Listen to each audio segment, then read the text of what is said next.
दोस्तों को सलाम, दुश्मनों को सलाम। रफ़ी रजनीश है मेरा नाम और मैं आपको अपने चैनल सीनरी ऑफ इंडिया में स्वागत करता हूं। दोस्तों तो अभी मैं हूं नालंदा विश्वविद्यालय के भग्नावशेष पर, जो पीएफ खंडहर है पूरी तरह। और इसे देखने के लिए जो है टिकट लगता है।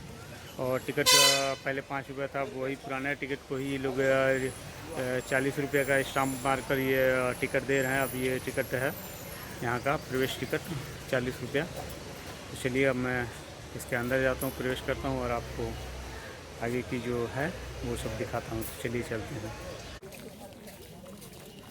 दोस्तों। तो इस पे जो है लगभग सारे इतिहास नालंदा विश्वविद्यालय के बारे में दिया गया है।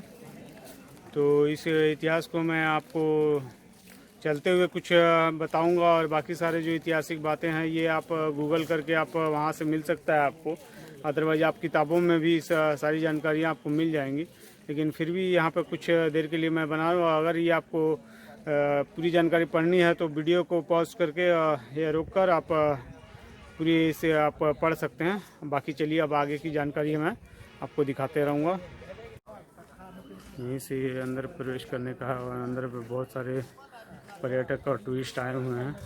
चलिए अब अंदर हम लोग प्रवेश करते हैं।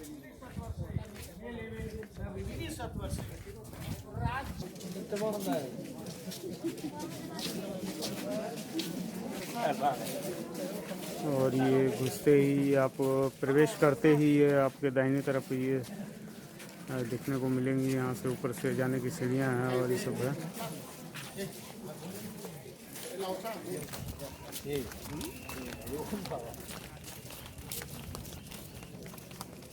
ये प्रवेश करते ही अंदर का जो ये सब दृश्य है दोस्तों। तो ये अभी मैं नालंदा विश्वविद्यालय के ये भग्नावशेष हैं यहीं पे हूँ। और इस यूनिवर्सिटी के बारे में अगर मैं पूरी तरह से ऐतिहासिक बातें अगर बताते चलूँ तो इसमें लगभग ये 2-3 घंटे का वीडियो बन जाएगा। और कहीं कहीं पर हो सके तो मुझसे ये जो एग्जैक्ट इतिहास है और ये तिथि जो है वो मैं नहीं दे पाऊँगा, क्योंकि मुझे जितना तक जानकारी है मैं वो जानकारियाँ आपको यहाँ पे इस विश्वविद्यालय से संबंधित मैं देते रहूँगा। और कोशिश करूँगा कि मैं वीडियो ज़्यादा लंबा ना हो और आपको इस संपूर्ण जानकारी दिया जाए। जैसा कि आप जानते हैं या फिर ऐतिहासिक किताबों में भी दिया होगा या फिर आप कहीं भी पता कर सकते हैं। ये गुप्त वंश के कुमार गुप्त प्रथम ने इस विश्वविद्यालय को बनाया था लगभग 455 से 467 ईस्वी में। और ये यूनिवर्सिटी जो थी इसमें पूरी तरह मेरिट पर ही इसमें एडमिशन होता था। इस यूनिवर्सिटी में जो प्रवेश या फिर नामांकन होता था ये पूरी तरह मेरिट पे होता था। इसमें एक आपको जो वाइवा लिया जाता था, और वाइवा में आप अगर सफल होते हैं तभी इसमें इस यूनिवर्सिटी में आपको प्रवेश मिलता था, अदरवाइज आपको प्रवेश नहीं मिलता था। और एक बार इस ये प्रवेश परीक्षाएं और इसमें प्रवेश और इसमें अध्ययन टोटली मुफ्त या फिर यूँ बोले तो ये निःशुल्क था। और इसमें आप एक बार प्रवेश ले लेते हैं तो आपको खाना पीना रहना और शिक्षा ये सब कुछ इसमें बिल्कुल मुफ्त था। और ये मैं साधु की इसमें प्रत्येक साल इस यूनिवर्सिटी में ये आवासीय यूनिवर्सिटी था। इस आवासीय यूनिवर्सिटी में या विश्वविद्यालय में एक संग लगभग 10,000 छात्र इसमें पढ़ाई करते थे, रह सकते थे, उनकी शिक्षा होती थी। और इसमें 2,000 शिक्षक थे और लगभग 10,000 विद्यार्थियों का प्रवेश होता था और उनका रहना खाना पीना सब कुछ फ्री में। जो यूनिवर्सिटी का जो लाइब्रेरी बिल्डिंग है उसके पास हूँ और यहाँ पर कुछ जानकारियाँ दी हुई है। मैं इस जानकारी को आपको मोबाइल के कैमरा के थ्रू आपको दिखाता हूँ।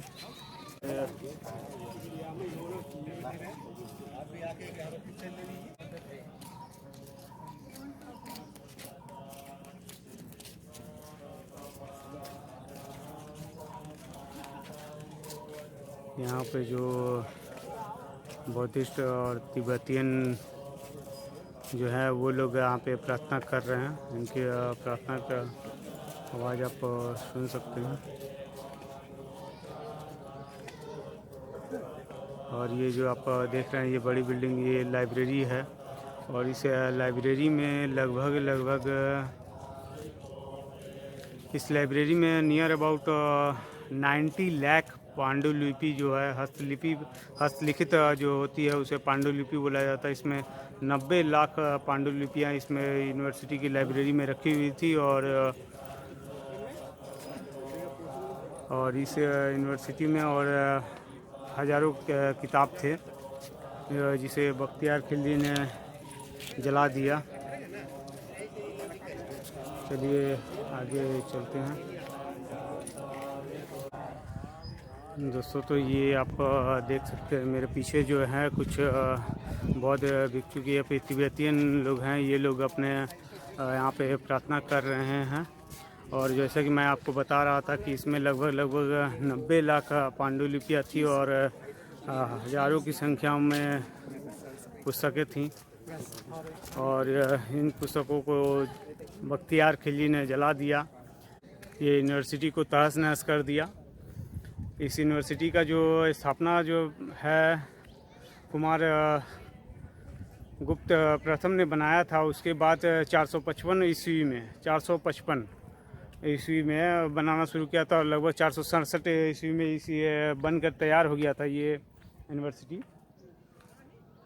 और इस यूनिवर्सिटी में को लगभग 3 बार तबाह किया गया है। ये यूनिवर्सिटी जो है विश्व की दूसरी सबसे बड़ी आवासीय यूनिवर्सिटी थी। दूसरी बड़ी यूनिवर्सिटी थी आवासीय में। ये अगर कहा जाए तो ये प्रथम फर्स्ट रेसिडेंशियल यूनिवर्सिटी थी विश्व की। माफ़ कीजिएगा, मैं भी इस यूनिवर्सिटी का जो स्थापना के बारे में मैंने जो बताया वो में भी कुछ गलत हो सकता है।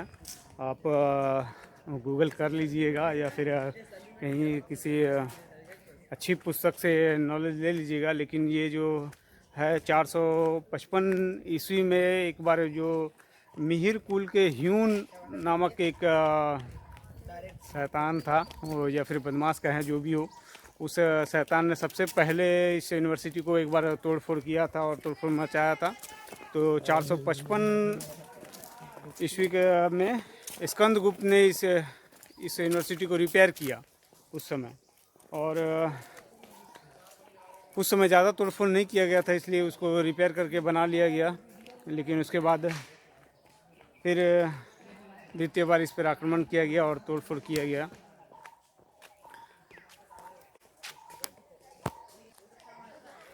द्वितीय बार जो इस पर तोड़फोड़ जो किया था एक गौदास नाम का एक कोई शैतान या फिर दुष्ट राजा हो उसने किया था, और जिसे हर्षवर्धन ने इसको उस समय रिपेयर किया था।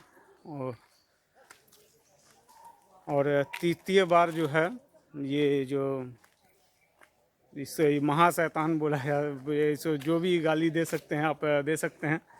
मुँह से तो बहुत ज़्यादा गालियाँ निकलती हैं और गुस्सा आता है। इस भग्नावशेष को आप देखिएगा तो आपको बहुत ज़्यादा गुस्सा आएगा। बख्तियार खिलजी ने जो इसको जलाया और जला के इसको तहस नहस किया। इसके पीछे जो एक ऐसे यहाँ की जो किताबों में आप मान्यता है कि बख्तियार खिलजी जो था वो एक तुर्की शासक का सेनापति था। और वो सेनापति था और संग में उसका तबीयत ख़राब हो गया था। तो उसका वहाँ का जो तुर्की जो चिकित्सक होते हैं या फिर हकीम होते हैं, वो हकीम उसे ठीक नहीं कर पा रहे थे। तो किसी ने कहा कि आप बिहार चले जाओ और बिहार में आपका जो नालंदा विश्वविद्यालय है वहाँ के कुछ वैद्य है या चिकित्सक हैं वो आपको ठीक कर देंगे। तो वो मान नहीं रहा था कि नहीं, हमारा जो हकीम है वो ज़्यादा काबिल हैं और वो लोग हो सके तो वो लोग ज़्यादा अच्छी तरह से मेरा इलाज कर सकते हैं, फिर दुनिया में कोई भी हकीम मुझे ठीक नहीं कर सकता है। उसके अनुसार जो तुर्की बख्तियार खिलजी था, तो बख्तियार खिलजी को कोई किसी ने कहा कि आप जाके बिहार में नालंदा यूनिवर्सिटी के जो वैद्य हैं उनसे दिखाइए और उनके संग अगर आप इलाज करते हैं तो शायद आप ठीक हो जाएंगे। तो उसने कहा चलो अब जब तबीयत ख़राब है तो कहीं ना कहीं तो इलाज करवाना होगा, तो वो यहाँ पे आया और इलाज करवाते। यहाँ पे उसने शर्त रखी यहाँ के वैद्य की एक तरह से परीक्षा लेने के लिए, क्योंकि उसकी नज़र में तो है कि जो तुर्की जो हकीम है वो लोग ज़्यादा अच्छा है, उसको इलाज कर सकते हैं। लेकिन जब वो यहाँ पे आया तो उसने यहाँ के वैद्य पर जो थे उनसे एक शर्त रखी कि आप हमको ठीक करिएगा, लेकिन मैं आपसे कुछ दवा नहीं लूँगा, दवा नहीं खाऊँगा। आप ऐसे अगर मुझे ठीक कर सकते हैं तो ठीक कर दीजिए, अदरवाइज़ मैं आपको दवा नहीं लूँगा, दवा नहीं खाऊँगा। और अगर आप नहीं मुझे ठीक कर सके तो मैं आपका मर्डर कर दूँगा या फिर मार दूँगा। तो फ़िलहाल वो उनका नाम मुझे याद नहीं आ रहा, लेकिन जो यहाँ के वैद्य थे उन्होंने जो कुरान, जो तुर्की जो आदमी थे वो लोग मुस्लिम धर्म को मानने वाले थे, तो कुरान पढ़ते थे। तो कुरान के कुछ पन्नों में उन्होंने जो कुरान पढ़ा जाता है, जहाँ तक मेरी जानकारी है कुरान पढ़ा जाता है, तो उसमें थूक लगाकर उंगली से ऐसे करके थूक लगाकर पढ़ना, पेज पलटा जाता है। तो वो पेज पलटने के दौरान होता है क्या कि आपको थूक लगाना पड़ता है बार बार, प्रत्येक पेज पलटने के बाद एक बार थूक लगाइए, ऐसे करके पलटते रहिए। तो उसी पेज में कुछ पेज में उन्होंने दवा लगा दिया और दवा लगाकर उसको बोला कि ये कुरान आप पढ़ जाओ और आप कुरान पढ़ोगे और आप ठीक हो जाओगे।